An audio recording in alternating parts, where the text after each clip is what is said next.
Mask just became way stronger than most of the S-Class heroes, and Saitama has finally returned. The cover page of One Punch Man Chapter 217, titled A Stone, features a colored shot of Saitama shattering a boulder. And this is getting crazy, guys. The colored cover streak continues. Picking up where we last left off, multiple helicopters were hovering over Narinki's amusement park, and their cameras were all trained on the very same thing. People all over the nation were reacting to the unbelievable news. The monstrous visage of Sweet Mask was spreading like wildfire. Everyone who saw him was certain that they were looking at a monster. Some feared that their beloved hero had monsterized, while others were sure that the evil creature had been pretending to be a human all this time. Former fans were dismayed by the fact that they were idolizing a monster all along. Sweet Mask was clutching onto and shielding his face, while members of the crowd began to scatter and flee. They cried out when he looked in their general direction. Fear and disgust had totally replaced the positivity they shared just moments ago. But that's when the voice of another monster mentioned the many news helicopters. There was also the crowd that just kept pouring in. All the footage, live streams, images, texts, and gossip had captured the collective consciousness. It wasn't an exaggeration to say that the entire world was watching. The unparalleled attention provided an exponential power boost to Pesky Clown. The sinister showman cackled as his body distorted and mutated further.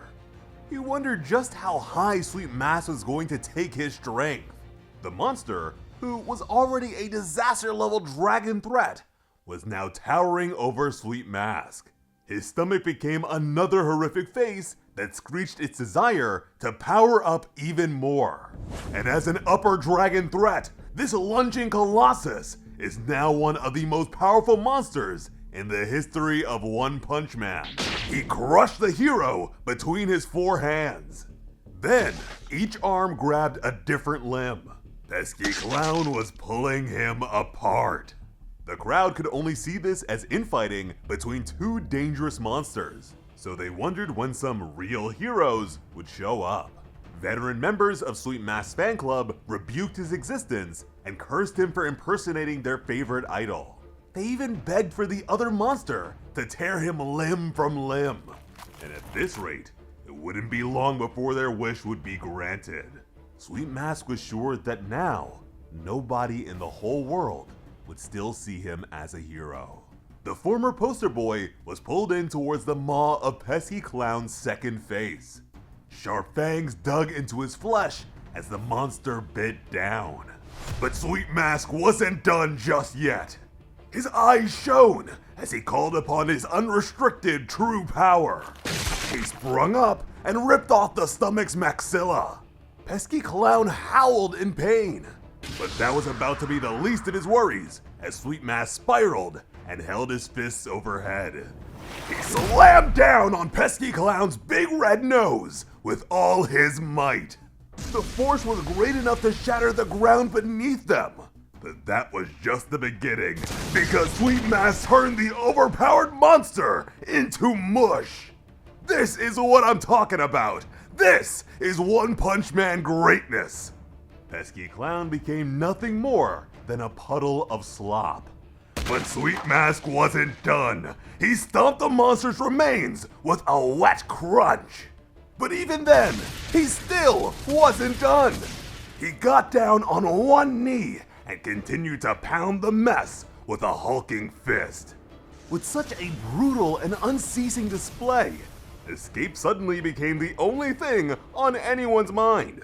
The former members of Narinki's private squad, Shinpei and Asami, did their best to quell the panic and maintain some semblance of order. Sanshan was ticked off since handling the crowd would be light work if they still had their power suits. But after what those things did to them last time, Soshi wasn't too fond of that idea. And this just adds more fuel to the concept that Narinki's private squad will return as heroes. The desperate stampede was becoming more dangerous to itself by the moment. But there was a pause once a foot landed on an aggressive civilian's head. Shinpei seemed to recognize the figure. The number 6 A-class hero, Blue Fire, was on the scene and wanted to know the situation. But when Shinpei told him about Sweet Mask, the fire user couldn't believe it. The sight of Sweet Mask as a monster made his head spin. Angry crowd members insisted that the monster must be an imposter. And it didn't take long for them to turn on the Hero Association for neglecting to notice a monster within their midst. Which is exactly the sentiment that Mr. McCoy is betting on. They insisted that Blue Fire do something and kill the creature with his flames. Now, as a reminder, Blue Fire is unrelenting when it comes to criminals and usually doesn't hesitate to incinerate threats. And when it comes to his combat capabilities, he's actually said to be close to S-Class level. But Soshi and the rest of the squad vouch for the monster being the real Sweet Mask. After all, he did risk his life to save the passengers of the Ferris wheel when it was on the verge of collapse. Unfortunately, that bit of information only made things harder for the virtuous hero. But even with that in mind, ultimately, they were looking at an unprecedented event and an extremely dangerous monster. The members of the crowd were sure that the monster was just pretending to be heroic. They claimed to have been fooled because of all the smoke, and told Blue Fire not to fall for the monster's tricks. Then, one guy remembered that his ex-girlfriend was a big fan of Sweet Mask, and so he picked up a rock. He threw it at the monster. Blue Fire tried to tell the fool not to provoke him, but it was already too late. The rock flew from Sweet Mask's blind side, but was caught by a red glove. Saitama is here! And oh man, what a cold shot this is! Saitama faced the crowd. Sweet Mask's eyes bulged at the sight of the world's greatest hero. He focused on Saitama's clenched fist, something that would put an end to his life in an instant. Sweet Mask trembled with fear as Saitama turned in his direction.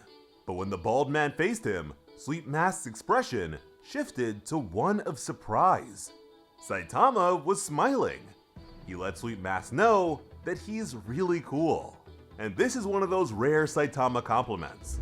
So far, he's admired Moomin Rider's fighting spirit against the Deep Sea King. He called Lord Boro strong twice. He's called Flashy Flash kinda fast. He's called Child Emperor quite the hero for a kid. He said that Garo's martial arts are awesome. He called Tatsumaki impressive. And now, Sweet Mask is really cool. By deciding to be heroic, even if nobody would see him that way, Sweet Mask has thrown away his superficial tendencies to reveal the true hero within. And this is how Saitama operates too. He's largely unknown, hated under false pretenses, and ridiculed. But that has no real impact on him as a hero. And now, by embracing this approach, Sweet Mask has become stronger than most of the S-Class heroes.